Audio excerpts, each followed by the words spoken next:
김현정의 뉴스 쇼.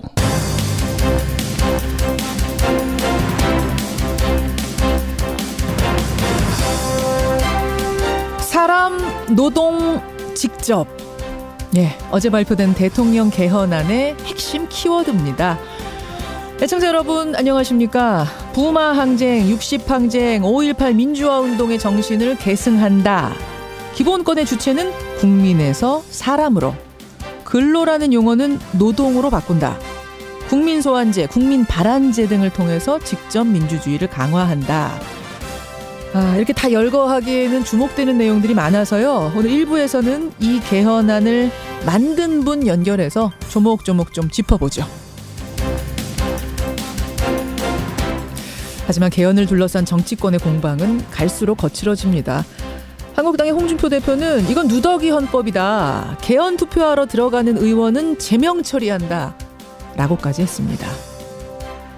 글쎄요. 오늘은 농사가 시작된다는 춘분인데 지금 대구와 부산 등지에 폭설이 오고 있습니다.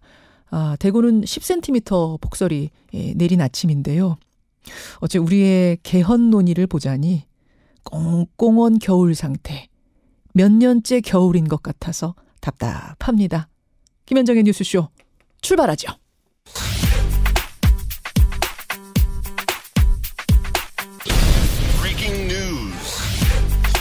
김현정의 뉴스쇼가 주목한 오늘의 포인트, 김정훈 기자 나와 있습니다. 어서 오세요, 김 기자. 네네. 오늘 첫 포인트 가기 전에 지금 날씨 소식을 잠깐 좀 전해야 될 것 같아요.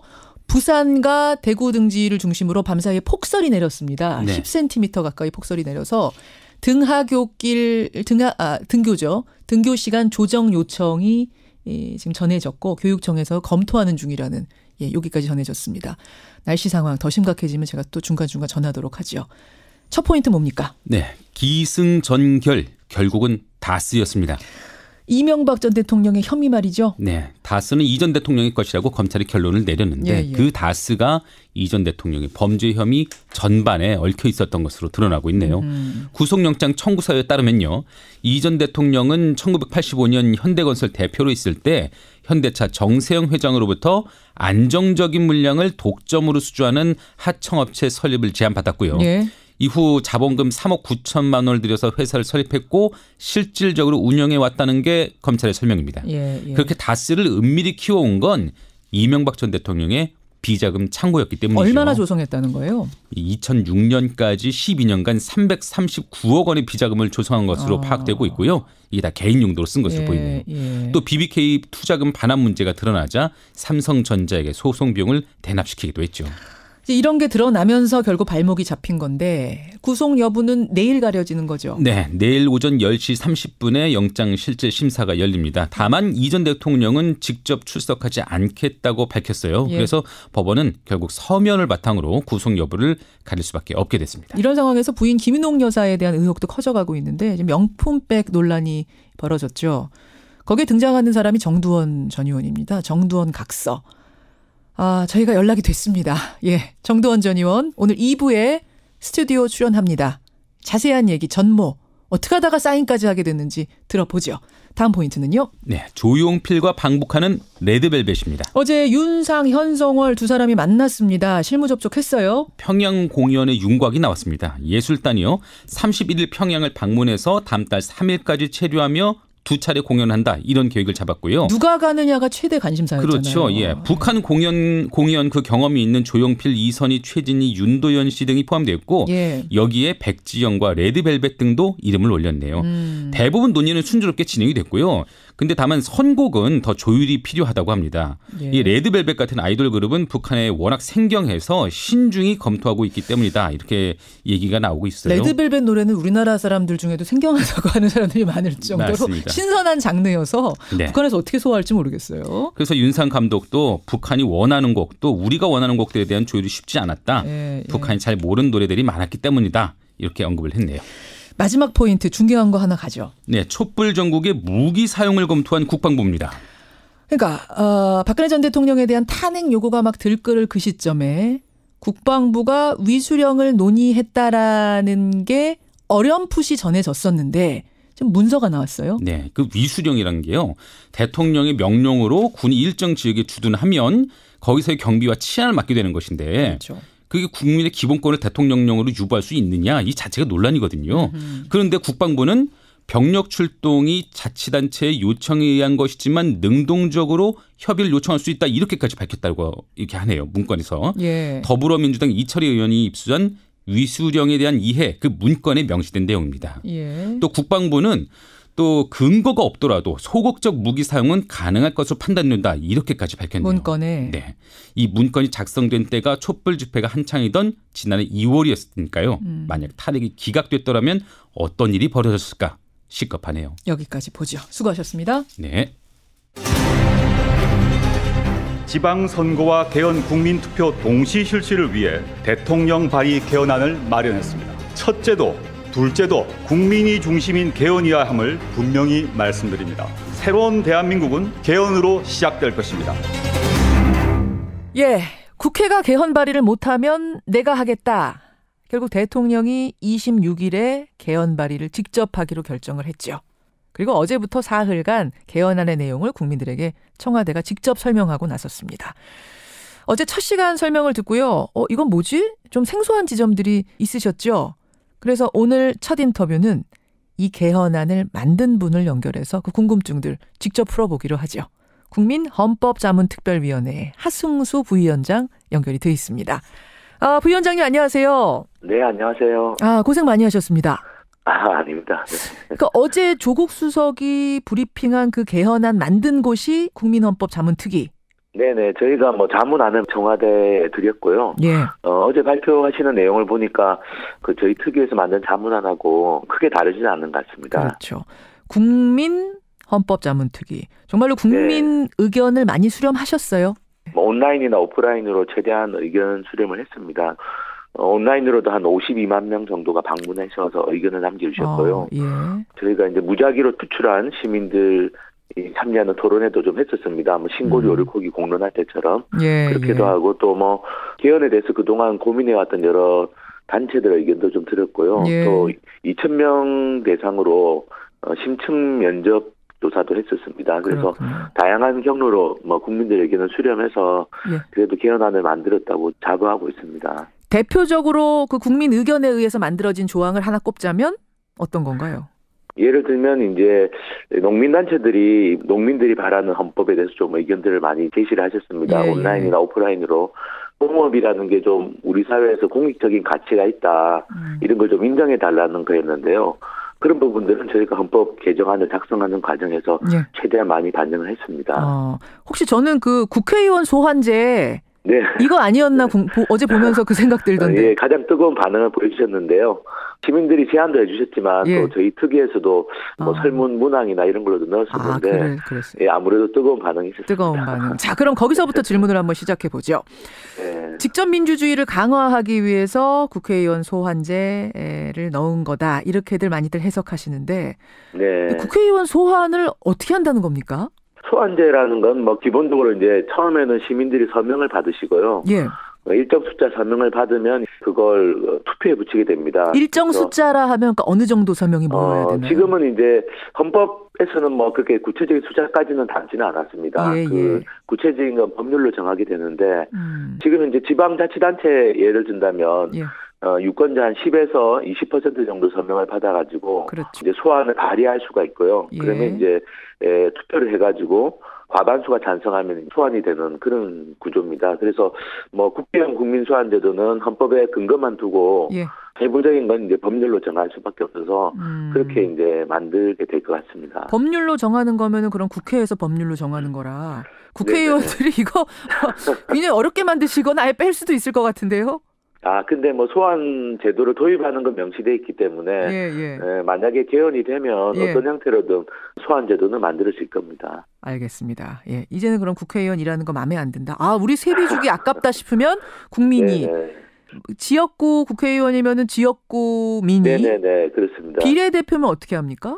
비례대표가 사실은 이 소환 제도 도입할 때 상당히 좀 어려운 부분이 있어서요.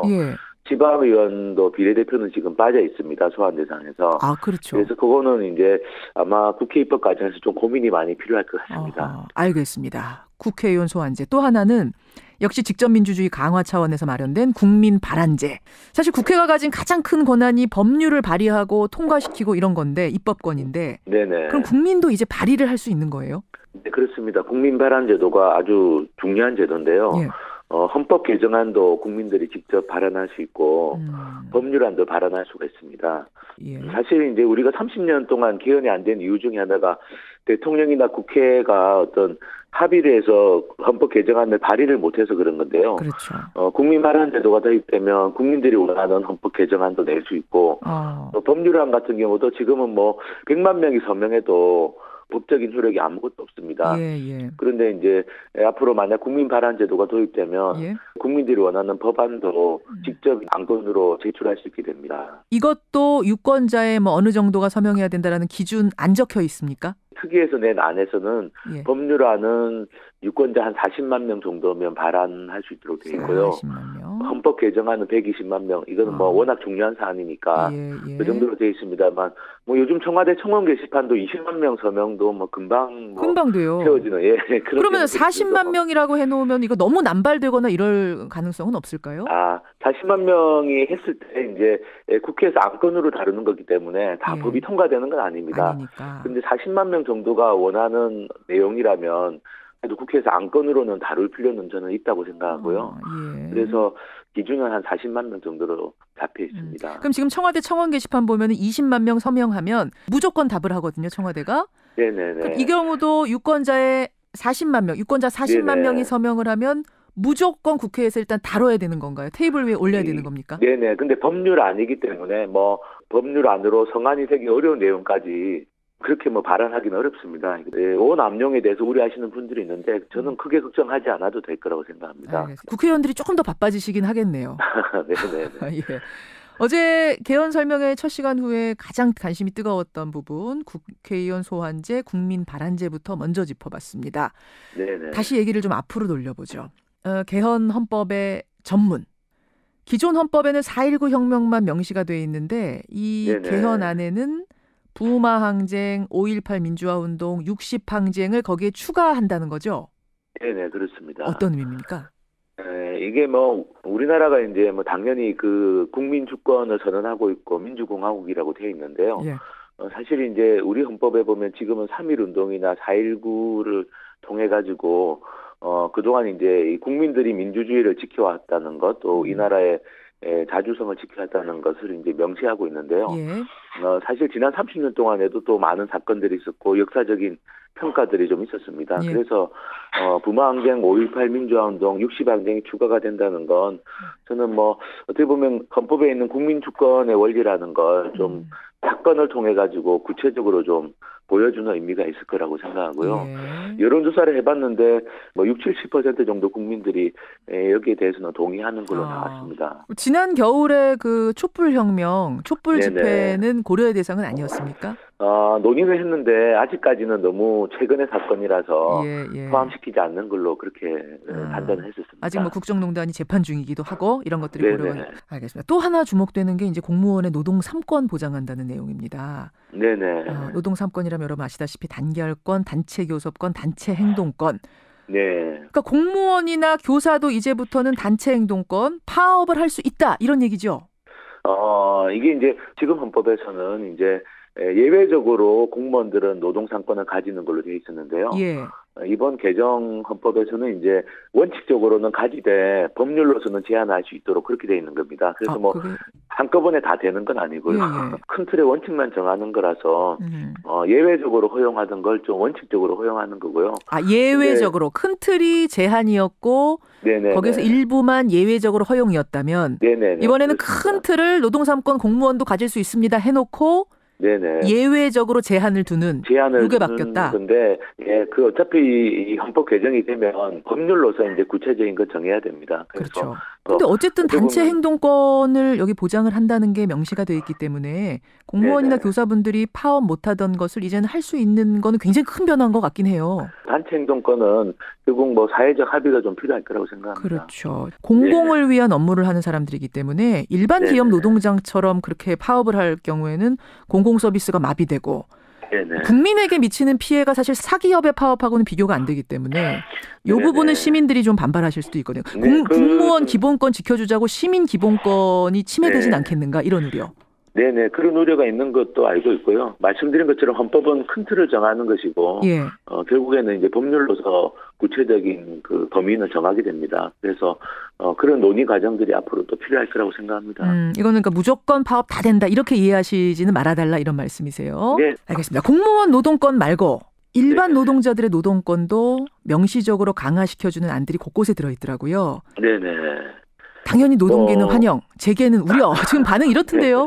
동일가치 노동, 동일임금 조항이 들어가는 것이 이번에 포함이 되어 있습니다. 근데 사실 이거는 뭐 좀 공정한 사회를 만든다는 차원으로 이해할 수 있을 것 같습니다. 왜냐하면은 똑같은 가치의 노동을 하면 똑같은 급여를 받는다는 건 굉장히 상식적인 이야기인데 그게 워낙 지금 잘 안 지켜지다 보니까 이거는 뭐 큰 틀의 원칙을 좀 정한다고 볼 수 있고요. 원칙의 문제. 그런 부분들이 지금 이제 반발로 나오고 있고 오늘 두 번째 설명이 있고 내일 세 번째 설명회가 있습니다. 네네. 대통령제 손보는 문제, 선거제도 손보는 문제 사실 개헌의 가장 핵심은 이 부분인데 이건 언제 설명하세요? 아마 이제 내일 그 정부 형태 분과 설명할 때 대통령제에 대해서 이제 현재 정부 형태에 대해서 좀 어떻게 이제 대통령 권한을 어느 정도로 분산시킬 건지 아마 얘기가 있을 것 같습니다. 대통령제는 4년 연임제라는 걸 이미 알려져 있고 야권에서는 대통령 4년 연임이냐 중임이냐 이거보다 중요한 건 국무총리하고 권한 분산하는 거. 네네. 국회가 뽑은 국무총리한테 권한 좀 더 넘겨라 이렇게 요구하고 있거든요. 특위에서 이 부분은 논의 안 해보셨어요? 대통령 권한을 분산시키는 것에 대해서는 큰 공감대는 있는 것 같습니다. 그래서 뭐 입법, 예산, 인사와 관련돼서 지금 좀 대통령 권한이 과대한 부분들은 분산시키는 방향으로 만들었고요. 어떻게 그럼 표현이 되어 있나요? 뭐 다만 이게 단일한 안으로 만들어지지는 않고 복수안으로 좀 만들어져 있습니다. 국무총리 같은 경우도 뭐 현행을 유지하는 안하고 국회가 추천해서 대통령이 임명하는 안하고 이렇게 복수안으로 좀 제시가 됐고 야권에서는 특히 자유한국당에서는 아예 국무총리를 국회가 뽑는 방식 추천 정도가 아니라 이건 좀 아니라고 보세요? 지금 그 방안 같은 경우는 저희가 한번 시민 토론에 붙였습니다. 말씀드린 것처럼 무작위 추출한 시민들이 800명이 그 주제를 가지고 한번 토론을 해봤는데요. 가장 걸림돌이 국회 불신인 걸로 나왔습니다. 국회 불신. 국회 토론 전보다 토론 전보다 토론한 후에 국회가 선출하는 것에 대해서는 반대 의견이 훨씬 더 높아졌고요. 최종적으로 68%가 반대하는 걸로 나왔습니다. 그래서 알겠습니다. 충분히 논의는 할 수 있다고 생각하지만 국회가 국민들의 신뢰를 얻어야만 그런 부분들도 같이 논의를 할 수 있지 않을까 싶고 저희 특위에서는 뭐 대통령 권한을 뭐 입법이나 예산, 인사와 관련해서 분산시킬 수 있는 여러 가지 방안들을 좀 검토해서 자문안으로 냈습니다. 일단은 여기까지 듣겠습니다. 개헌이라는 게 워낙 광범위한 거여서요. 오늘 뭐 다 다룰 수는 없을 테고. 고맙습니다. 네. 대통령 발의 개헌안의 초안을 만든 곳입니다. 국민헌법자문특별위원회 하승수 부위원장이었습니다.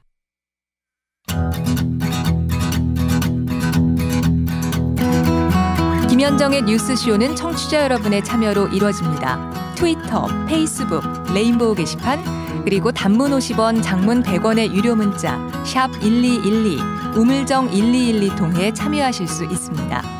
김현정의 뉴스쇼, 여러분과 함께 만듭니다. 김성환의 행간 시사평론가 김성환 씨 나오셨습니다. 어서 오십시오. 네, 안녕하세요. MB 구속영장 결국 청구됐어요. 네, 맞습니다.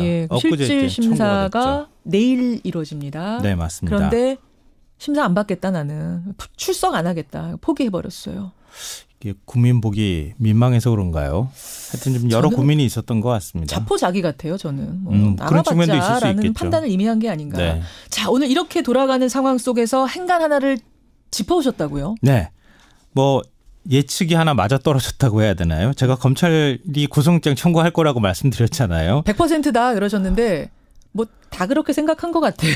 맞습니다. 근데 특별히 칭찬을 하기에는. 근데 문제는 타이밍이었어요. 타이밍이요? 근데 엊그제 영장 청구 못하는 거 아니야라는 얘기가 나올 정도로 영장 청구 시각이 굉장히 늦어졌습니다. 검찰의 시간을 늦추다가 일가마감 1시간을 채 남지 않은 시각에 영장을 접수를 했거든요. 그래서 오늘 행간에서는 검찰 구속영장 청구가 늦어진 이유, 그 배경을 좀 살펴볼까 합니다. 왜 청구했느냐 그 행간 뭐 이런 게 아니라 영장 청구 시각이 예상보다 늦어진 이유. 네.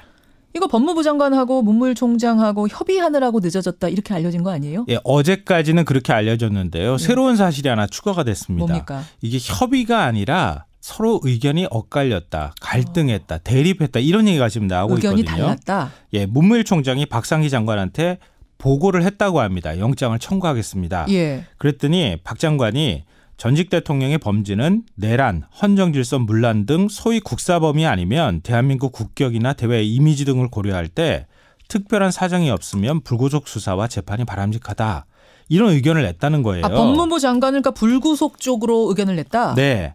그런데 문 총장은 사안이 중대하고 증거인멸 가능성이 커서 구속영장이 불가피하다 이런 의견을 내서 예.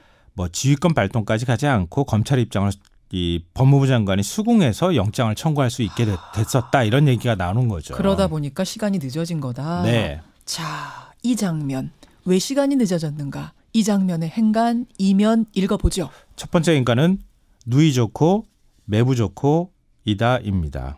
이게 무슨 말씀이세요?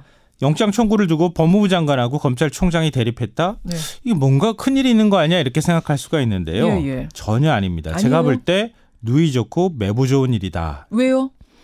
검찰은 뭐 하는 기관입니까? 쉽게 말해서 범법자 잡아들이는 곳입니다. 예. 법을 어긴 사람은 지휘구와 막론하고 처벌해달라. 법원에 공소 제기하는 게 자기 일입니다. 예. 그러니까 이전 대통령 구속영장 청구 안 하는 게 오히려 이상한 거죠. 총장이 그랬잖아요. 법과 원칙에 따라서 하겠다. 네. 예. 법무부 장관은 어떤 자리예요? 검찰총장과 역할이 다릅니다. 법무 인권까지 아울러야 하는 자리입니다. 한마디로 정무적 판단도 해줘야 한다는 건데요. 오롯이 법만 가지고 따지는 게 아니다. 네. 이것저것을 다 살피는 자리가 장관 자리다. 네. 박 장관 입장에서는 검찰이 너무 나가면 제어해주는 역할도 해줘야 되거든요. 그럼 무슨 얘기예요? 문무일총장과 박상기 장관 모두 자기 역할에 충실했다는 얘기가 드는 겁니다. 근데 여기서 지금 검찰이 너무 나갔다라는 표현은 저는 조금 문제가 있다고 보는 것이 검찰 측에서는 자기 입장에서 법과 원칙에 따라서 한 거기 때문에 그렇지만 장관 입장에서는 또 다른 것까지 고려할 때 나간 거라고 볼 수도 있다. 장관 입장에서는 지휘권 발동할 수도 있는 거니까요. 서로 의견이 엇갈릴 수도 있죠. 그렇지만 핵심은 서로 역할 제대로 했다는 거예요. 자기 역할에 충실했다. 네. 하지만 마지막은 법대로 한 거다. 예. 두 번째 행간 뭡니까? 두 번째 행간은 정치보복 주장에 대한 반격이다입니다. 정치보복. 이거는 MB 얘기잖아요. 네. 이명박 전 대통령이 검찰 포트라인 섰을 때 할 말은 많지만 참겠습니다. 이렇게 얘기했잖아요. 했죠. 정치보복의 복자도 꺼내지 않았는데 침묵이 더 큰 메시지를 던졌습니다. 더 큰 정치보복 외침으로 들릴 정도였는데요. 영장 청구를 둘러싸고 검찰과 법무부가 갈등했다. 이 말 역시 똑같은 효과를 낸다는 겁니다.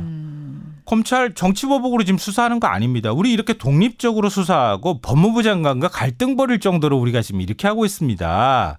이런 메시지를 검찰이 던지려고 했다는 겁니다. 이 얘기를 흘린 주체도 검찰일 가능성이 매우 높다고 봅니다. 그렇군요. 마지막 행간은 뭔가요? 마지막 세 번째 행간은 박종철 열사 아버지 찾아간 문무일총장을 주목해야 한다입니다. 문무일총장이 찾아갔어요. 네. 근데 구속영장 청구 후일담이 공개된 바로 그날 문무일총장이 박종철 열사 아버지를 찾아갔어요. 그거와 구속영장 청구하고 무슨 관계가 있을까요? 지난달에 이미 한번 비공개로 찾아갔다 그래요. 이번에 또 공개적으로 찾아간 겁니다. 왜? 공수처 설립, 검경 수사권 조정이 걸렸기 때문이죠. 이전 대통령 구속영장 청구 후일담을 공개한 것도 정치보복이 아니었다고 강조한 것도 법무부 장관과 우리 이렇게 대립했다고 공개하는 내용도 사실은 이런 맥락에서 검찰은 인권도 고려하고 다 모든 것들을 고려하고 있습니다. 이런 검찰입니다라고 보여주려고 하는 행보다 이렇게 보인다는 거죠. 던지는 것이다. 네. 그래서 이 타이밍 늦어진 것에 대한 게 지금 언론 보도가 나온 거다. 네, 맞습니다. 그런 행간이군요. 김성환 씨 수고하셨습니다. 네, 고맙습니다. 지금 남부지방에 눈이 많이 오는 모양입니다. 여기저기서 제보들이 들어오고 있는데요. 교통 상황도 안 좋네요. 운전 조심하시고요. 2부 정두원 전 의원과 함께 오겠습니다.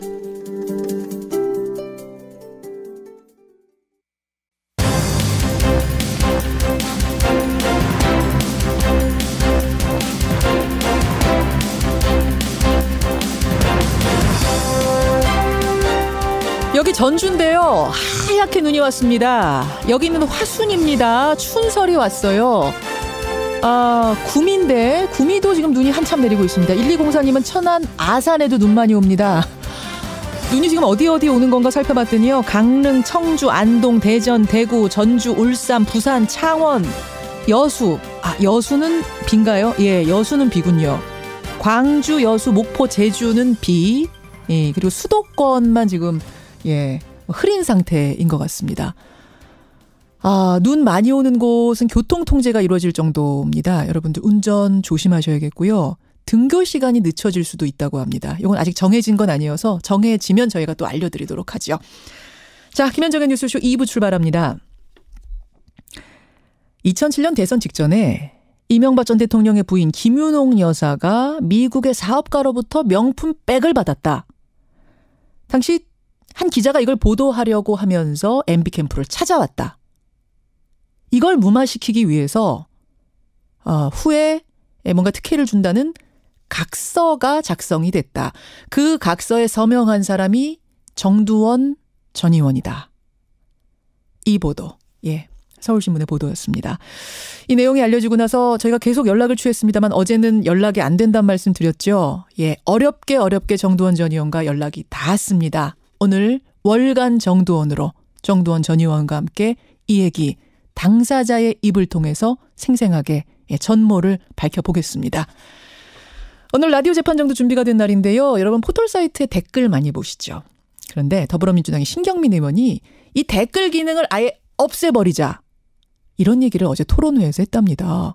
댓글 순기능, 역기능 얘기가 한창 나오고 있는데요. 어떻게 생각하세요? 재판정 위에 올려보겠습니다. 50원의 단문 100원의 장문 유료 문자 샵 1212 카톡 레인보우까지 열어놓고 출발합니다.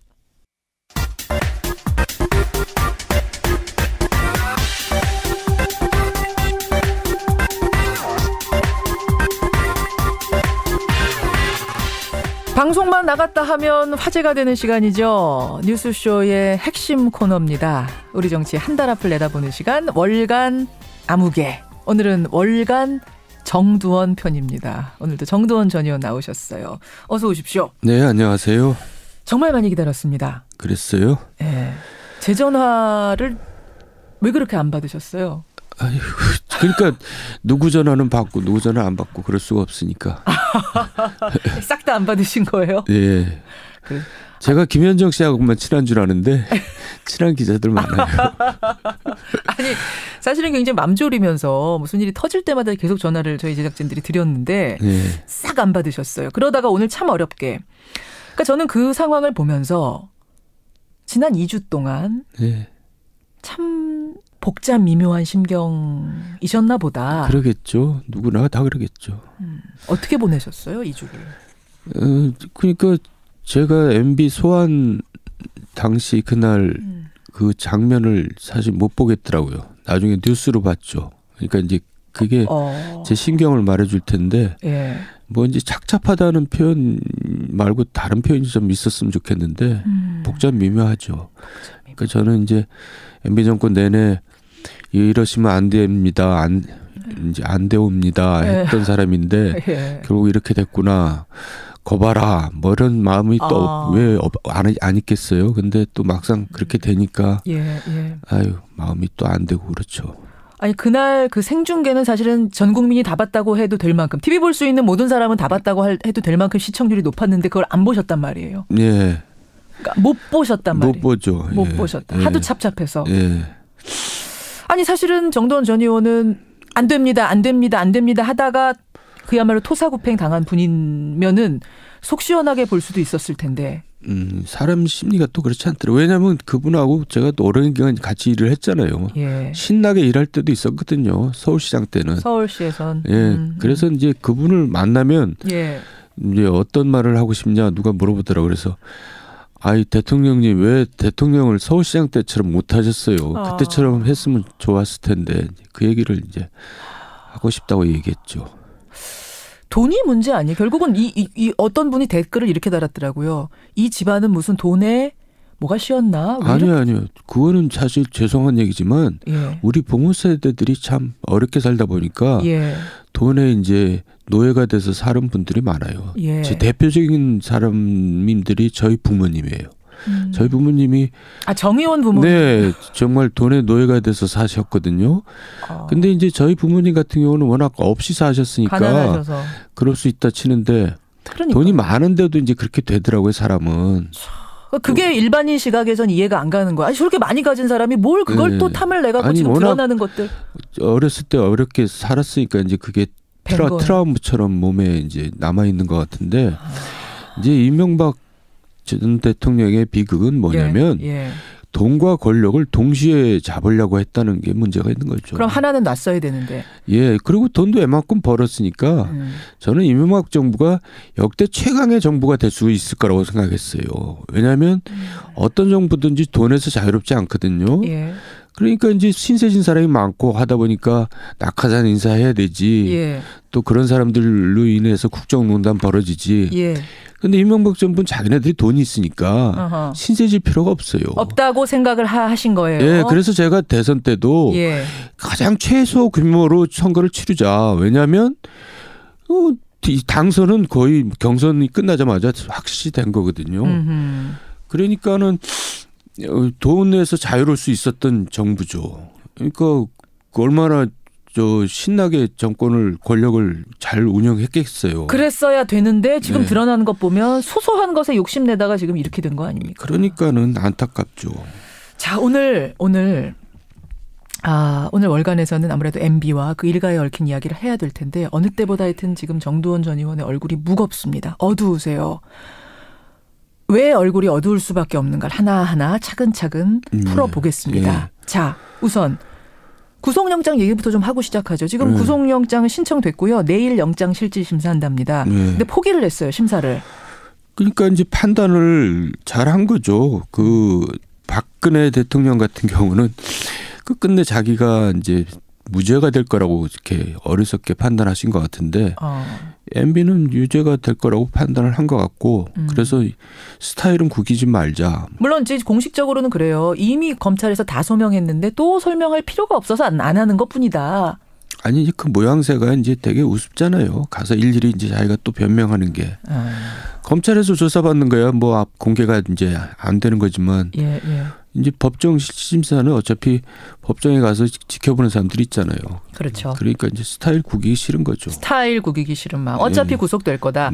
정두원 전 의원 개인적으로도 구속될 거다. 보세요. 예, 왜 본인까지 안 나타나는데 그거를 갖다가 판사가 저 불구속하면은 그건 정말 좀 이상한 거죠. 그래요. 일단 구속은 될 거다. 지금 소환 조사 받고 구속영장 신청되고 이런 와중에도 지금 MB 관련 뉴스가 계속 나옵니다. 김윤옥 여사와 관련된 뉴스가 하루가 멀다 하고 쏟아지는 게 요 사이의 특징인데 가장 최근 화제가 된 게 서울신문 보도입니다.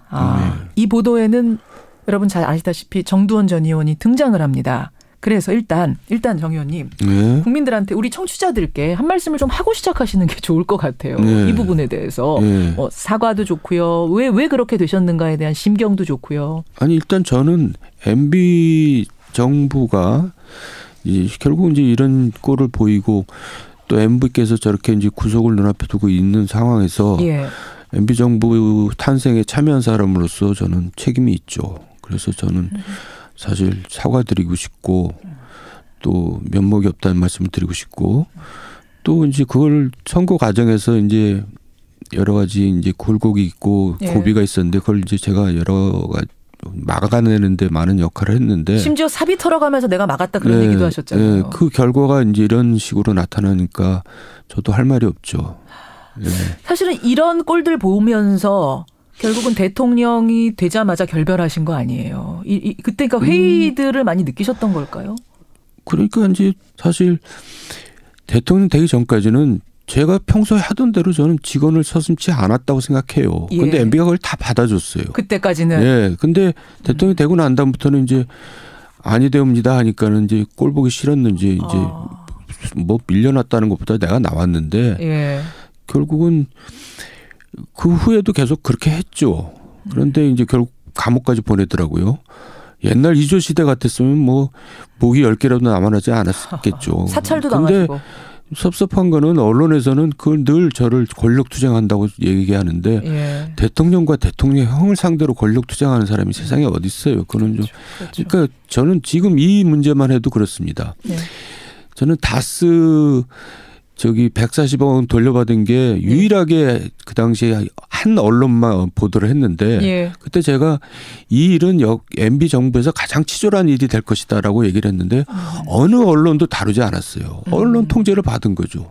그리고 와서 지금 언론들은 굉장히 떠들고 있습니다. 예. 왜 그때는 아무 얘기 안 하다가 지금 그러는지 난 그것도 참 섭섭한 일이고요. 분명히 치졸하다고 얘기했는데 네. 왜 보도하지 않았는가. 근데 하여간 그 핸드백 사건 얘기로 다시 이제 돌아와야 될 텐데. 그러니까 그런 것들 겪으면서 결국은 내가 이제 갈라선 얘기까지 하셨는데 아니 그러니까 이게 공소시효는 끝난 일이죠. 경선 당시이니까. 그런 것 같아요. 네, 공소시효는 끝난 일이지만 지금 MB가 이렇게 된 상황에서 김인홍 여사의 다른 건들이 다 줄줄이 나오고 있는 상황이어서 연장선상에서 우리가 볼 수밖에 없는 건데 일단 서울신문 보도에 나온 명품백 사건이 정 전 의원이 말씀하신 경천 동지할 3가지 중에 하나는 맞습니까? 맞습니다. 맞군요. 예. 자, 서울신문 보도 보겠습니다.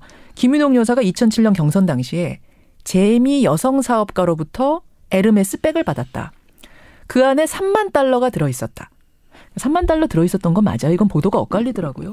그 당시에 저는 그렇게 들었어요. 그렇게 확인을 했어요. 그러니까 에르메스 가방인지는 그 당시 몰랐고 명품백에 3만 불을 넣어서 줬다. 예. 근데 그거를 가지고 그냥 차에다 처박아 놓고 있다가 예. 이제 2달 만에 뭐 조금 얘기가 들리니까 돌려줬다. 이렇게 제가 확인한 거죠. 아니 그걸 받아가지고 처박아 두고 있었다고요? 예. 그 비싼 거, 그 3천만 원짜리라는데? 글쎄 그게 그런 게 너무 많아서 처박아 뒀는지. 차에 그냥 처박아 두고 있다가 왜 돌려줬대요 또 그걸?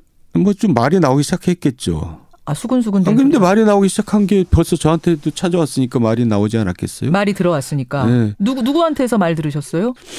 이 사람이 준 사람이 뉴욕에 사는 교포인데 그걸 또 교회에서 뭐 떠들고 다녔나 봐요. 내가 김인홍 여사 대통령 후보 부인 만나가지고 이거 줬다. 그러니까 그 교회에 있는 사람들이 그 말 많이 들었을 거 아니에요. 그 말이 퍼져나갔을 거 아니에요. 그랬겠죠. 그 얘기를 들은 뉴욕 교포 신문 하는 사람이 이제 그걸 들고 이제 한국으로 온 거죠. 한 건 했다고 해가지고. 내가 이거 지금 쓰려고 합니다 하고. 한 건 하겠다 하고. 그래서 그거를 이제 뭐 월간지 기자하고 같이 월간지에 쓰자. 예.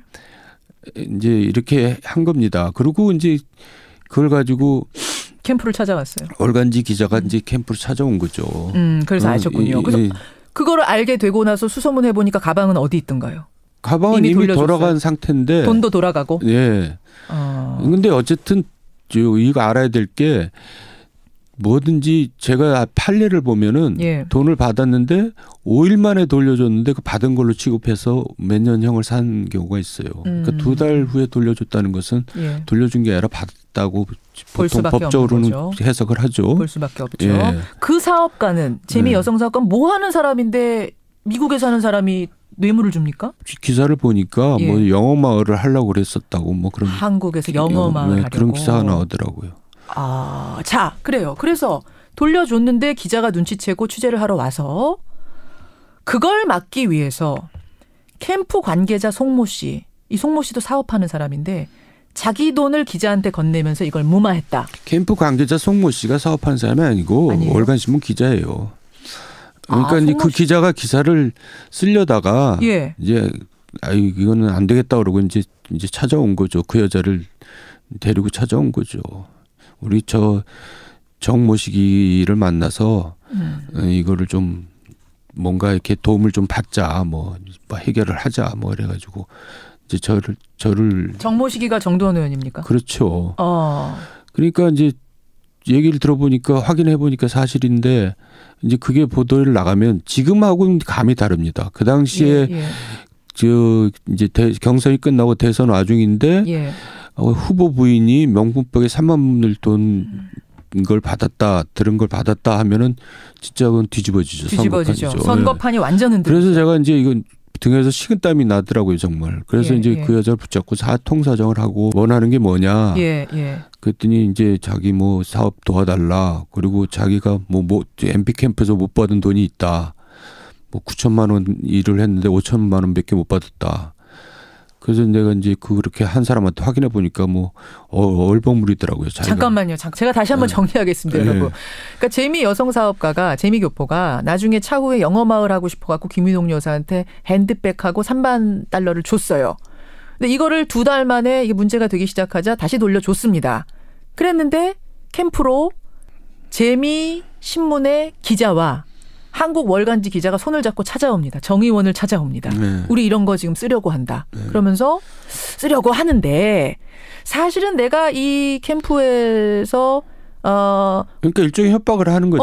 홍보를 해서 한 9천만 원 받을 게 있는데 4천만 원을 못 받았어요. 이렇게 그 얘기를 같이 하는 거예요. 네. 기사를 한 손에 들고 네. 돈 주시오. 이거 같이 하는 거예요. 네. 그럼 그 4천만 원은 줘야 될 돈을 왜 안 줬답니까? 누가? 그거는 그냥 급하니까 이제 그냥 확인도 제대로 안 하고 줬어요. 근데 그거 4천만 원을 그러니까 정의원 돈으로 일단 주셨어요. 못 받았다니까 이거 내 돈 가져가시오 하고. 예. 그리고 이제 그거보다 더 큰 걸 요구한 거죠. 자기 정권 잡으면 확실시 되니까 자기 이제 일을 몰아서 도와달라. 그게 바로 지금 정두원 각서입니까? 예. 근데 이제 말도 안 되는 각서죠. 그게 무슨 효과도 없는 각서인데. 제가 한번 각서를 보겠습니다. 각서에 뭐라고 써 있냐면 이 회사의 업무 효율성을 위해 차후 물량을 우선적으로 배정해 준다 하고 사인하셨어요. 근데 이제 이게 당선 후 뭐 이런 건 없습니다만 물량을 우선적으로 배정해 준다라는 말이 써 있더라고요. 그래요. 예. 그러니까 그 각서는 각서로서 효력도 없는 거고 그냥 뭐 무마용으로 그냥 써준 거죠. 협박을 한 겁니까 그럼 그때? 그게 협박이지 뭐. 기사 한 손에 들고선 협박하겠다. 예. 근데 거기서 이렇게 박차고 야 이거는 아니다 이렇게 할 수는 없었어요. 저는 선거에서 가장 책임 맡고 있는 사람인데 그 선거에서 이기는 일이 제 일인데 선거에 질 일이 생겼는데 그걸 막아야지 그걸 놔두는 게 그게 제 할 일은 아니죠. 그 당시로서는 그 판단을 할 수밖에 없었겠지만 지금 와서 멀리서 생각해 보면 그때 이게 차라리 판이 깨졌어야 된다 이런 생각 하는 거 아닙니까? 국민들은 지금 그 생각 하는 건데요. 그걸 역사적인 일이니까 그걸 어떻게 쉽게 얘기하겠어요. 자 그러면 하여튼 그렇게 갖고 이제 각서 쓰고 돌려보냈어요. 네. 그 다음에 진짜 대통령이 된 후에 그 사람들한테 특혜가 갔습니까?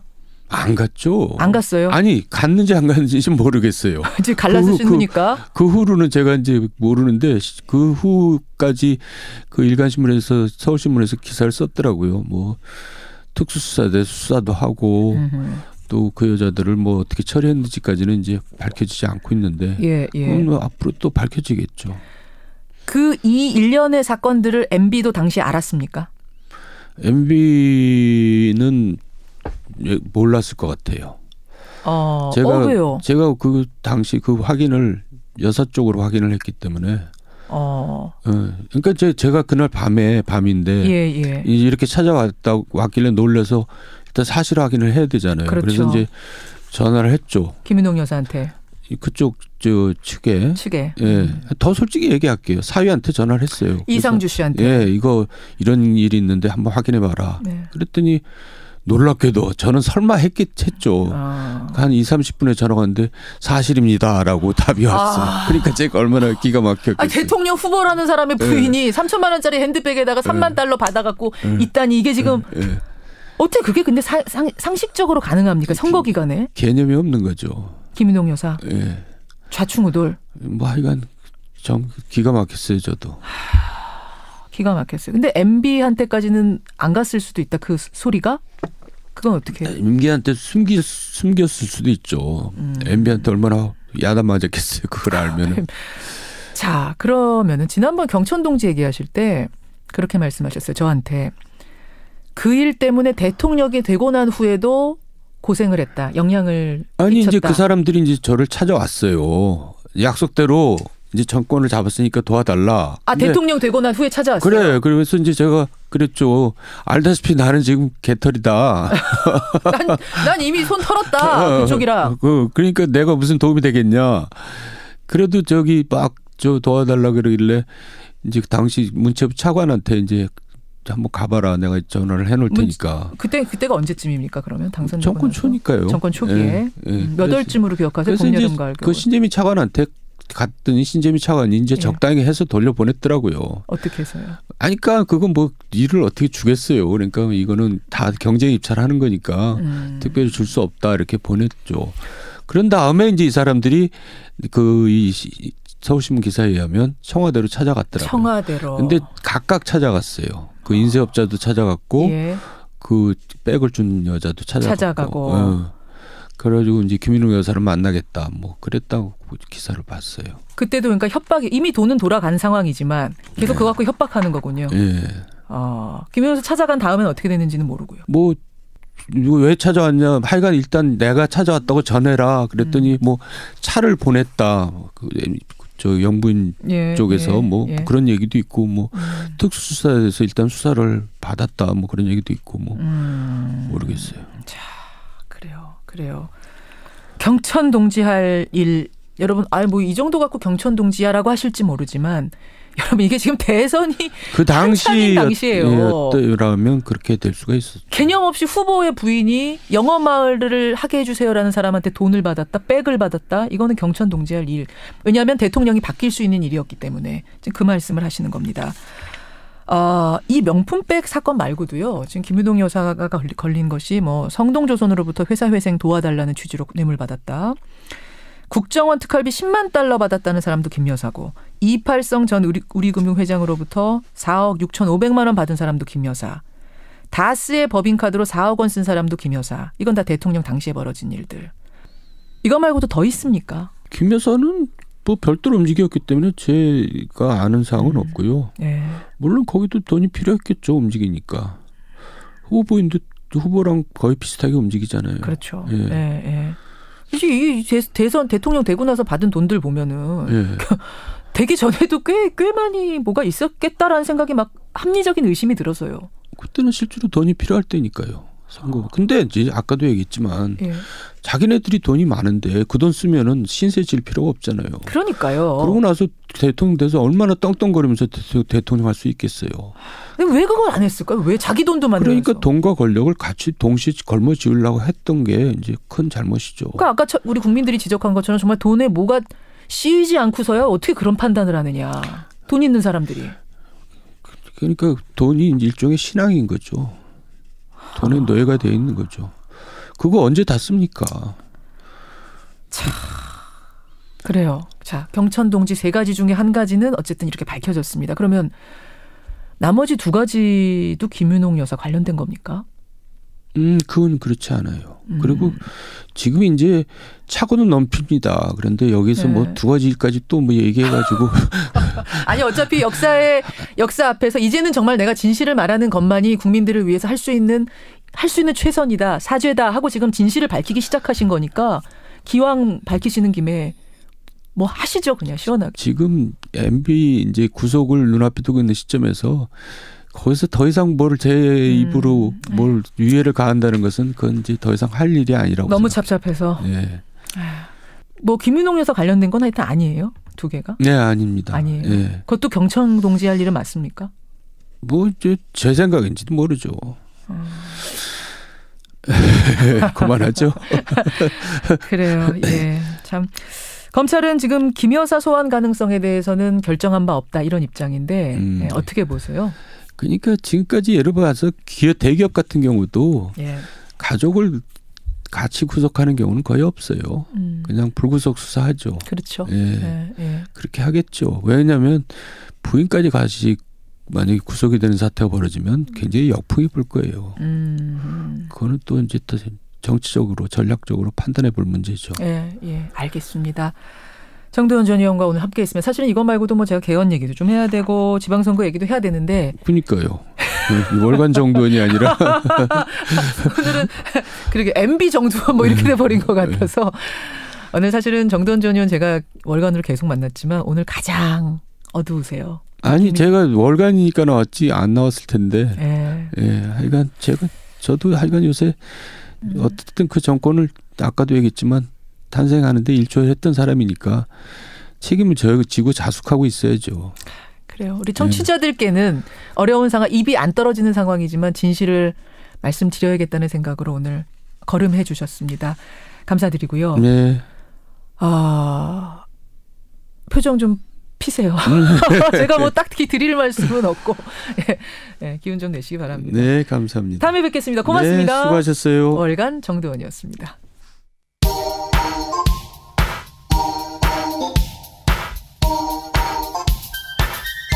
김현정의 뉴스쇼 CBS 라디오와 함께하고 계십니다. 저는 퇴근길 시사자키 정관용입니다. 김포에도 눈이 옵니다. 분당에도 눈 옵니다. 노형구님. 아까 제가 수도권은 흐리다 말씀드렸는데 목동은 아직 그냥 흐려요. 비눈 안 오죠? 예, 안 옵니다만 분당, 김포까지는 지금 오는 상황인가 봅니다. 대전에도 눈 많이 왔다 하시고요. 대구, 광주는 조금 전 기상청은 비 표시였는데 실제로는 눈이 온다는 제보가 지금 많이 들어오고 있네요. 예, 운전 조심하시기 바랍니다. 정두원 전 의원 인터뷰 들으시고는 오찬미님, 아니 상식적으로 3천만 원짜리 명품백을 받았는데 그걸 차에 처박아놨다는 게 잘 이해가 안 간다 하셨고, 가짜농부님은 제 부인은 3만 원짜리 백도 벌벌 떨어서 못 사는데 3천만 원짜리라니요. 예, 참 괴리감 느껴진다 하셨어요. 박재근님은 어쨌든 정두원 전 의원도 이명박 MB의 범죄 행위를 그 당시는 어쨌든 감췄던 거 아닙니까? 일조한 책임이 있는 거 아닙니까? 이런 책임론도 많이 보내주시는데 여기에 대해서 정두원 전 의원도 아주 뼈 아프게 생각을 합니다. 뭐 공소시효 지났고 하지만 지금이라도 이렇게 진실을 다 얘기하는 이유가, 아픈 부분인데도 무릅쓰고 얘기하는 이유가 그게 그나마 우리 국민들에게 사죄하는 길이다라고 생각을 한다. 이런 이야기도 전하고 갔습니다. 예, 국민들, 그쵸. 오늘 저랑 눈을 잘 못 마주치셨어요. 정두원 전 의원이. 예, 그런 상황이라는 거 알아주시고요. 개헌 얘기 들으시고는 국회의원 소환제 적극 참석입니다. 조장식, 이주일, 김영철님의 많은 분들이 문자 주셨습니다.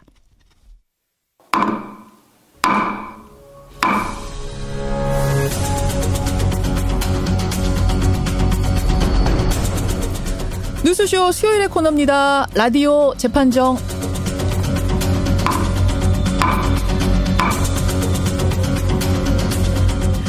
논란이 되고 있는 이슈나 인물을 저희가 스튜디오 재판정에 올려놓으면 여러분들이 배심원 자격으로 평결을 내려주시는 코너죠. 오늘도 두 분 모셨습니다.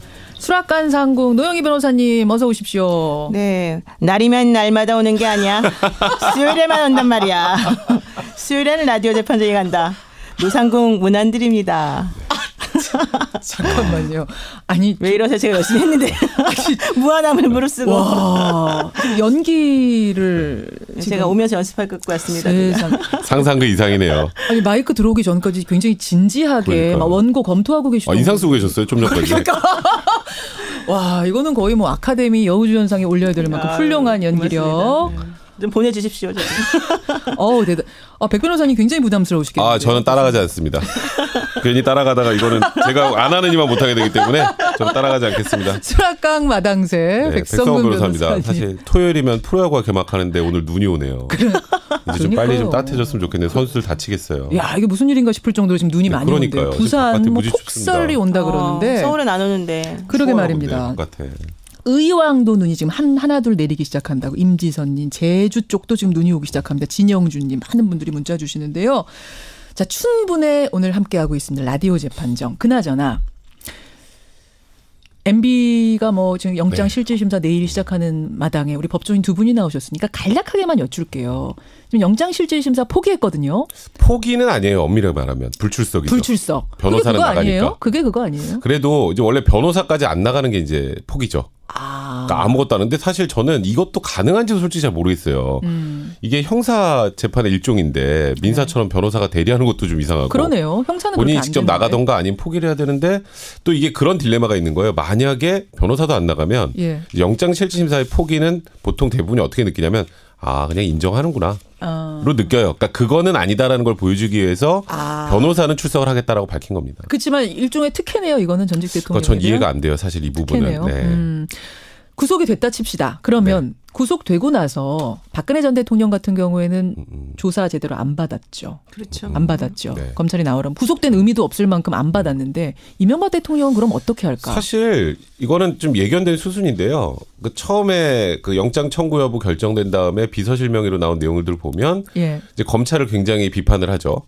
그리고 이제 쉽게 말해서 검찰이랑 더 할 얘기 없다. 나 법원에 가서 진실을 밝히겠다 이런 얘기를 하고 있어요. 예.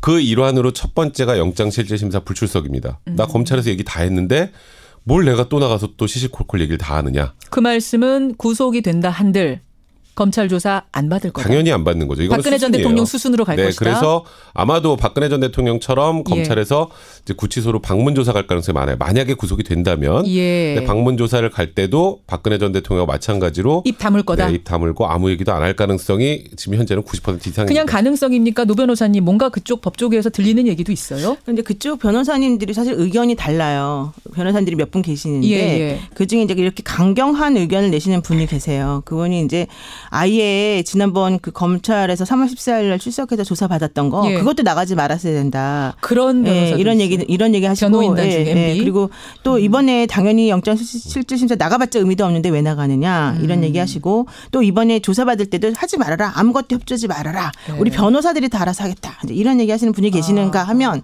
또 이제 다른 변호사님들은 아니다. 그래도 그렇게 하면 안 된다. 그래도. 이런 의견이 있어서 지금 갈리고 있어서 사실 지금 백 변호사님 말씀하시는 거는 이제 정확히 그렇게 기류가 지금 흘러가고는 있지만 실제 그렇게 될지 안 될지는 사실은 모르는 일입니다. 알겠습니다. 제가 90%라고 말씀드렸습니다. 90%까지 보신다. 자, 그래요. 하여튼 뭐 MB 관련된 뉴스들은 들어오는 대로 더 전해드리도록 하고 그나저나 뉴스를 뭘 통해서 보세요, 백 변호사님은? 뉴스 뭐 워낙 많이 보시는. 저는 사실 이동하면서 그 휴대폰을 거의 쥐고 살아요. 휴대폰을 쥐고 산다는 의미는 이제 다 포탈을 통해서 검색을 한다는 거고 거의 실시간으로 뭐 굉장히 속보도 많이 들어오고 하니까요. 그거 확인하기 위해서는 사실 핸드폰을 끼고 살 수밖에 없죠. 노 변호사님, 그럼 자연스럽게 그 밑에 달린 댓글들도 보시죠? 사실 잘 안 봐요. 그러세요? 저는 열심히 봅니다. 저는 댓글 잘 안 봅니다. 댓글 왜 안 보세요? 댓글 봤을 때 제대로 된 의견이 있는 경우도 있지만 사실 이제 아닌 경우도 좀 있는 것 같아서 이제 가급적이면은 그냥 걸러서 혹은 그냥 아예 안 보는 걸로 내가 그냥 기사에 대해서 나의 생각을 그냥 공유하는 걸로 이런 정도만 하려고 여러분은 합니다. 어떠십니까? 우리 청취자 여러분들은 댓글을 다 보면서 그 여론을 청취하는 편이세요? 그리고 흔들리는 편이세요? 아니면 난 아예 안 본다. 나는 내 소신대로 가기 위해서 영향 안 받는다. 이쪽이세요. 오늘 라디오 재판정 주제가 바로 이 인터넷 포털 사이트 댓글에 관한 겁니다. 자, 오늘의 주제부터 외치고 시작하죠. 자, 오늘의 주제. 포털 뉴스. 댓글 실명제 추진해야 한다. 아니다. 표현의 자유를 보장해야 한다. 바로 이겁니다. 자, 백 변호사님. 어제 민주당에서 정책 토론회를 하나 열었는데 신경민 의원이 아예 댓글 기능을 없애자 이런 주장을 했다면서요. 그러니까 댓글이 표현의 자유 측면에서 보호도 분명히 돼야 되지만 요즘에 좀 도를 넘는 댓글들이 굉장히 많잖아요. 그리고 이게 묘하게 정치 선동에도 이용이 되고 그리고 개인의 인격권 침해하는데도 많이 이제 악성 댓글들이 작용을 하다 보니까 신경민 의원은 아예 댓글 기능 없애자. 라는 얘기가 나올 정도로 최근에 이 댓글의 부작용이 심각해졌다라는 걸 또 보여주는 단면이라고 봐야 될 것 같습니다. 그러니까 댓글 창에 막 가짜 뉴스들이 돌아다니는 거예요. 그럼 사람들 그거 보면서 흔들리는 거예요. 특히 베스트 댓글로 좋아요 많이 누르면 앞으로 가잖아요. 사람들이 끝까지 다 보는 게 아니라 베스트 댓글 앞쪽만 보다 보니까 더 흔들린다. 처음에 5개 정도만 봐요, 보통. 차라리 아예 없애버리자라는 주장이 지금 나온 겁니다. 민주당에서. 사실 저희가 이걸로 재판정을 하려고 했어요. 아예 없애버리자로. 근데 이거 너무 급진적이라고 두 분이 우리 노상국님하고 백마당새님이 이건 너무 급진적이다. 여기까지는 가지 말자 해서 한 수위를 낮춘 겁니다. 낮춰서 일단 전 단계 실명제 가는 거. 댓글을 실명제로 가는 걸로 한번 찬반을 여쭤보자 여러분들께. 이렇게 오늘 주제를 잡은 거거든요. 두 분의 의견부터 보죠. 노 변호사님. 저는 사실은 이게 인터넷 댓글 실명제가 옛날에 있었어요. 그러다가 그 부작용이 너무 커서 사실은 위헌 결정을 받은 건데. 한 5년 시행됐어요. 저는 표현의 자유가 더 중요하다라고 봅니다. 표현의 자유가 더 중요하다. 노 변호사님. 댓글 실명제 반대. 이렇게 생각하시면 샵 1212 50원의 단문 100원의 장문 유료 문자로 노변 실명제 반대. 자유 이렇게 보내주시면 됩니다. 백 변호사님. 얼마 전에 굉장히 안타까운 사고 있었죠. 제천 화재 사건. 있었죠. 제천 화재 사건에서 유가족이 청와대에 청원을 했습니다. 제천 화재 기사에 악플이 달리지 않도록 하거나 블라인드 처리해 주세요. 여기에 정말 근거 없는 그 유가족들의 마음을 한 번 더 다치게 하는 그런 댓글들이 많았어요. 익명성에 숨어서. 댓글 이제는 이제 이름을 달고 정정당당하게 얘기할 때가 아닌가 생각됩니다. 실명제 실시 찬성 100변 뭐 이렇게 보내주시면 되겠습니다. 찬성 100변 실명제 50원의 단문 100원의 장문 유료 문자 샵 1212 카톡 레인보우까지 열어놓고 벌써 많이 들어와요. 의견들이 1735님 아니 댓글에 역기능이 많다 한들 없애자니요. 그거는 민주주의 사회에서 있을 수가 없는 일이다. 진짜로 그걸 말씀하신 국회의원이 계시냐 물어오셨고 반면에 6205님은 댓글 폐지 찬성입니다. 개인적인 충족을 위한 글쓰기, 허위 조작의 선두, 가짜뉴스의 온상이 지금 댓글란이다. 이렇게 문자가 지금 팽팽하게 들어오는데 어떤 분 먼저 백 변호사님. 네. 아니 이게 지금 실제로 시행이 됐다가 부작용 때문에 폐지가 됐던 건데 네. 그걸 폐지됐던 거죠. 네, 그렇죠. 그렇죠. 예. 근데 이제 그런 얘기들 하시더라고요. 어차피 2012년에 사실상 이제 인터넷 실명제가 위헌 결정이 나고 만장일치였습니다. 예. 그러니까 그 정도로 뭐 표현의 자유 침해 정도가 심하다라고 심지어 재판관들이 만장일치로 없어진 게 실명제인데. 네, 그렇게 생각을 했는데 그 이후에 이 사회가 좀 더 복잡해지고 그리고 사실 포탈의 기능은 점점 더 강화가 되고요. 예. 그리고 댓글의 기능도 굉장히 강화가 됐어요. 예. 그러니까 쉽게 말해서 사회가 좀 더 변했다라는 거예요. 그때와 지금은 또 다르다는 겁니다. 그러니까 뭐 아시겠지만 박근혜 전 대통령이 구속되고 또 이명박 전 대통령도 관련돼서 조사를 받아야겠지만 뭐 댓글 부대니 이런 것들 있잖아요. 예. 그러니까 여론을 선동하고 악용하고 변경시키고 정치 쟁점화하고 예. 거기다가 사실 인터넷 댓글을 보고 얼마 전에 김보름 선수 기억하시죠? 스피드 스케이팅. 네, 김보름 선수가 정신과 치료까지 받고 있는 상황입니다. 입원했다 뭐 그러더라고요. 네, 그냥 한번 몰리면 우르르 달려들어서 본인의 이름을 적시하지 않아도 되니까 그냥 다른 사람의 인격권이 얼마나 침해되든 상관없이 굉장히 심하게 공격을 해요. 근데 그렇다면 이게 오히려 원했던 표현의 자유를 많이 보장한다라기보다는 타인의 인격권을 무분별하게 침해하는 수단으로 악용되고 있거든요. 자, 이제는 변경될 필요가 있는 거죠. 그때와는 상황이 달라졌다. 이제는 지금은 정말 실명을 써서 부활해야 될 때다. 노 변호사님.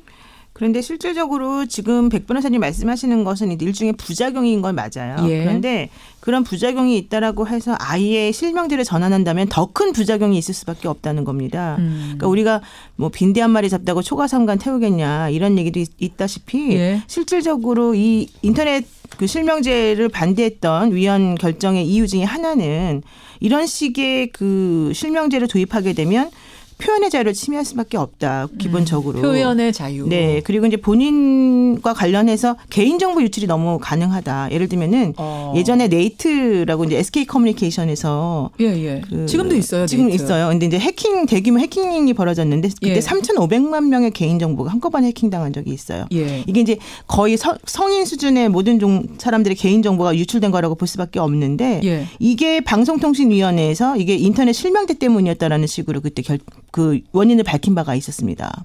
왜냐하면 인터넷 실명제를 하게 되면 이제 주민번호를 그 당시엔 수집을 했었거든요. 예. 그러다 보니까 이게 해킹에 너무 취약했었고 이 우리나라의 모든 사람들의 정보가 한꺼번에 쫙 날아갔다는 거였거든요. 근데 그런 것들 해결이 사실은 안 돼요. 네, 두 번째로는 이제 인터넷 실명제를 하면서 그렇다면 악플이 줄어들었느냐 이걸 한번 확인을 해봤어요. 실명제 실시했던 그 5년 동안 그러면은 그 나쁜 악플들이 그렇죠. 줄어들었느냐. 우리가 이제 원하는 건 악플을 줄이겠다는 것 때문에 상처 주는 거, 가짜 뉴스 이런 것들. 네, 그런데 악플의 수가 줄어들었는데 1.7% 줄어들었는데 예. 오히려 반대로 댓글 수는 68%가 감소했다는 거예요. 그러니까 그 얘기는 무슨 얘기냐면은 인터넷 실명제가 실시돼서 악플 차단 효과는 거의 없는 반면에 오히려 커뮤니케이션의 위축 효과가 나타났다. 그러니까 아까 말씀하신 것 같은 백 변호사님의 주장이 맞아요. 왜냐하면 악플 때문에 상처받는 분들 당연히 있으니까. 그런데 그런 부작용보다는 훨씬 더 큰 부작용이 있더라. 아하, 그렇군요. 그러니까 저도 기본적으로 기본권은 적극적으로 확장하고 확대해야 된다고 하는 쪽이에요. 항상 저 뭐 보시면 아시겠지만 표현의 자유도 맞습니다. 그런데 조금 전에 말씀하셨던 그 정보 유출과 관련해서 그건 기술적인 문제라고 생각이 들고요.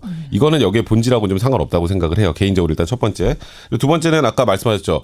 이게 인터넷 실명제 한다고 악플이 줄지 않더라. 예. 근데 댓글이 많이 줄었다 이런 얘기하셨죠. 68%나 감소했대요. 그러니까 못 쓰는 악플 거예요, 사람들이. 그중에 굉장히 많은 분들이 본인의 이름을 걸고는 악플을 못 달기 때문에 안다는 거예요. 그렇게 주는 거죠. 이게 단순하게 그 비율로 생각할 게 아니라 그렇게 68% 정도의 댓글이 감소했다는 게 표현의 자유를 위축시켰다기보다 내 이름 걸고 얘기하기 힘든 것들을 안 올리는 것뿐입니다. 근데 그 그게 부작용은 아닌가 혹시? 아니, 그럼 뭔가 내 이름을 걸고는 내가 사회적인 지위라든지 뭐 생각해서 못 올리지만 사실은 하고 싶은 말이 마음속에 부글부글 끓고 있는데 지퍼를 닫아버려야 되는 상황? 그러니까 표현의 자유도 어느 정도는 제약할 수밖에 없는 거예요. 왜 그런 얘기를 하냐면 기본권이라는 게 무제한으로 보장해 주는 게 아닙니다. 자기 이름 걸고 못할 얘기는 하지 마세요. 그렇죠. 그러니까 표현의 자유를 백 변호사님은 100% 보장해 줄 수는 없는 거예요. 왜냐하면 다른 사람 인격권도 침해하고 뭐 그다음에 사회를 불안정하게 만들고 이런 표현의 자유까지는 인정이 좀 안 되잖아요. 자, 자기 이름 걸고 못할 정도의 얘기를 여기다 왜 씁니까? 노 변호사님 어떻게 생각하세요? 사실 그 말이 맞죠. 자기가 자기 말에 책임을 져야 되기 때문에 책임질 수도 없는데 하지 말아라라는 거잖아요. 그렇죠. 그런데 오히려 스스로 자기 검열을 할 수밖에 없게 되고 악플 수준에까지 이르진 않지만 본인이 뭔가 표현하려고 하는 사람 자체를 아예 중단시켜버리는 게 바로 이 제도의 문제점이라는 겁니다. 지금 청취자 문자 하나 들어왔어요. 어떤 분이 성함이 굉장히 특이한 분이 있어요. 우리나라 몇 안 되는 이름 뭐 있을까요? 뭐 하나 예를 김개똥 예를 들어서 이런 이름이 있을지 모르겠습니다만 누구나 이 이름을 쓰면은 알 수밖에 없는 어떤 사람이야. 네. 그런데 악플은 아니지만 뭐 욕설 이런 건 아니지만 자기 의견을 표현은 하고 싶은데 내가 쓰는 순간 나의 정치색 뭐 이런 게 다 드러나는 이런 사람인 경우는 그럼 어떻게 하느냐. 그러니까. 뭐 저처럼 이름이 흔한 사람. 백성미 변호사님은 그렇게 흔하진 않네요. 저는 제가 쓰면 아마 바로 알 거예요. 노영희 변호사님은 흔한 이름. 흔합니다. 이런 이름들이야 뭐 그냥 막 쓸 수 있다 치더라도 특이한 이런 사람들의 경우는 그럼 어떻게 하느냐. 그러니까 잠깐만요. 그래서 그 얘기도 하나가 있고 제가 아까 말이 끊겼는데 하나 더 중요한 건 우리나라에서만 이런 식으로 인터넷 실명제를 하게 되면요. 외국 사이트하고는 형평에 맞지가 않아요. 구글 이런 것들. 네. 그러니까 국내 인터넷 이용자들이 실명제를 하게 되면 실질적으로 사이트가 전부 다 외국에 있는 사이트를 이용할 수밖에 없게 되는 거고 예전에 인터넷 실명제 해가지고 문제됐던 게 하나가 유튜브였어요. 유튜브에 그 청와대에서 이명박 대통령 시절이었는데 청와대에서 이명박 대통령 관련된 것을 올리려고 하니까 유튜브에서 못 올리게 한 거예요. 왜냐하면은 우리한테 올리지 말아라. 익명성에 걸리는 표현의 자유에서 매우 중요한 건데 한국에서는 하지 말아라. 이런 식으로 얘기가 됐었다니까요. 자, 백 변호사님. 그러니까 지금 말씀하셨던 것처럼 해외 사이트 같은 경우에는 그러니까 이제 우리나라 포털은 뉴스를 직접 보여주잖아요. 그죠? 근데 거기는 그냥 언론사 페이지로 연결시켜 주는 거예요. 조금 다르고. 그거는 뭐 동일하게 놓고 볼 건 아닌 것 같고요.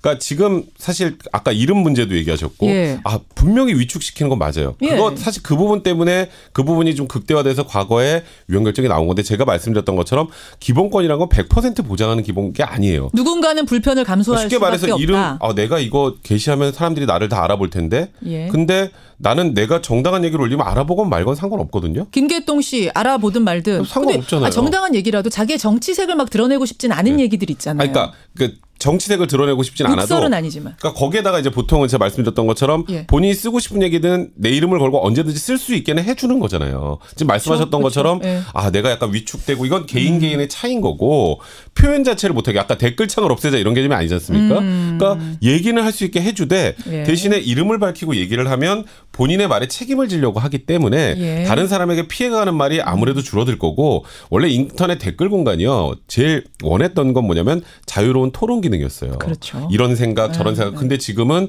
익명성 뒤에 숨어서 그냥 한쪽으로 우우 몰고 가고 욕하고 그런 쪽으로만 간단 말이에요. 여론만 이상하게 만들고. 이제 그렇다면 그런 부작용을 바로잡을 거라면 기본권을 약간은 제한하는 것도 고려를 해봐야 되는 거죠. 대부분의 사이트나 게시판이나 뭐 커뮤니티에 보면은요. 실명으로 자기의 의견을 달 수 있는 창이 있고 익명으로 달 수 있는 창이 있어요.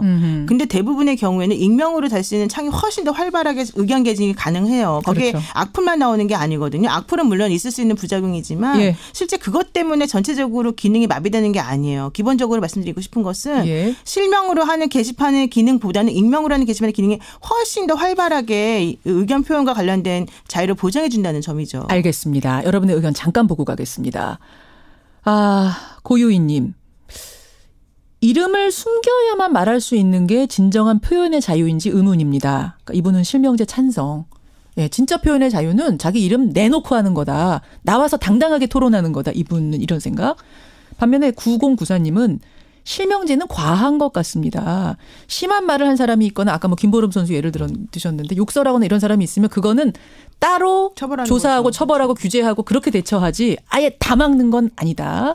이런 의견이 지금 팽팽하게 들어오고 백변님 말씀하실 때는 백변님 찬 의견에 막 들어오고요.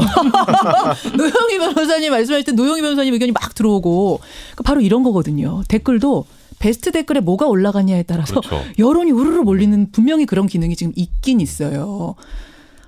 예, 좀 팽팽합니다. 굉장히 많이 들어옵니다. 여러분 1분만 더 받겠습니다. 의견들 보내주십시오. 최후의 변론 한마디씩 백 변호사님. 표현의 자유를 제한하는 측면이 강하니까 예. 하더라도 최소화할 필요는 분명히 있어요. 그래서 이제 최근에 이제 뭐 의원이 이제 입법 발의한 내용을 보면 하루에 1,000만 명 이상이 들어오는 그런 포털의 경우에 실명제를 하자라고 하고 있거든요. 이건 자유한국당 장제원 네, 의원이 그렇습니다. 발의를 이미 해놨습니다. 댓글 실명제 하자. 그러니까 그런 식으로 좀 최소화할 수 있는 여러 가지 장치를 마련한다면 표현의 자유 침해도 최소화하면서 예. 사실 댓글의 부작용도 줄일 수 있지 않을까 생각이 듭니다. 그래서 저는 여기서 좀 특이한 게요. 자유한국당의 장제원 의원, 그러니까 보수 야당에서 실명제 하자는 안이 나왔는데 더불어민주당 여당에서는 아예 댓글을 없애버리자는 네. 신경민은 그러니까 정치권 쪽에서는 하여튼 없애자는 의견이 더 많은 거예요. 뭐예요?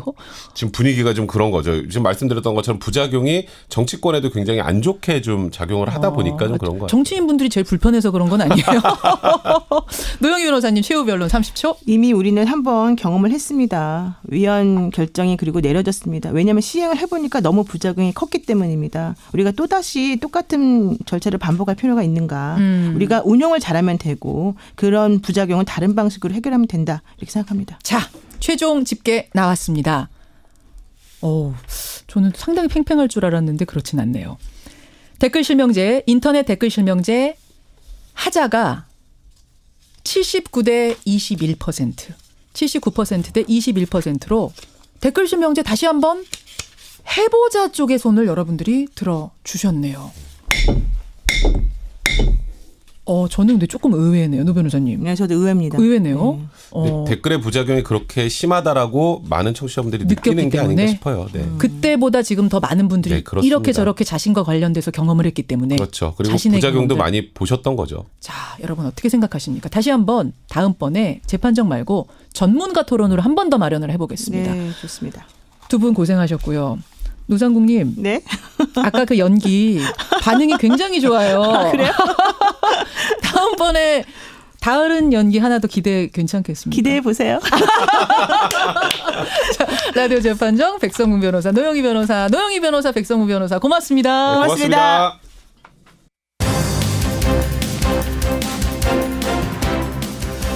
예, 지금 전국 곳곳에 큰 눈이 내리고 있습니다. 대구와 부산에서는요, 학교별로 자율적으로 등교 시간 조정에 들어갔답니다. 예, 등교 시간 조정에 들어갈 정도로 지금 큰 눈이 내리고 있습니다. 오늘이 사실은 춘분이거든요. 봄 농사가 시작된다는 춘분인데 이렇게 눈이 많이 들어오네요. 예, 교통 아직 출근길 막혀서 꼼짝 못하고 계신다는 이런 문자도 많이 들어옵니다. 여러분 운전 주의하시고요. 저는 내일 아침 7시 반에 다시 돌아오겠습니다. 고맙습니다.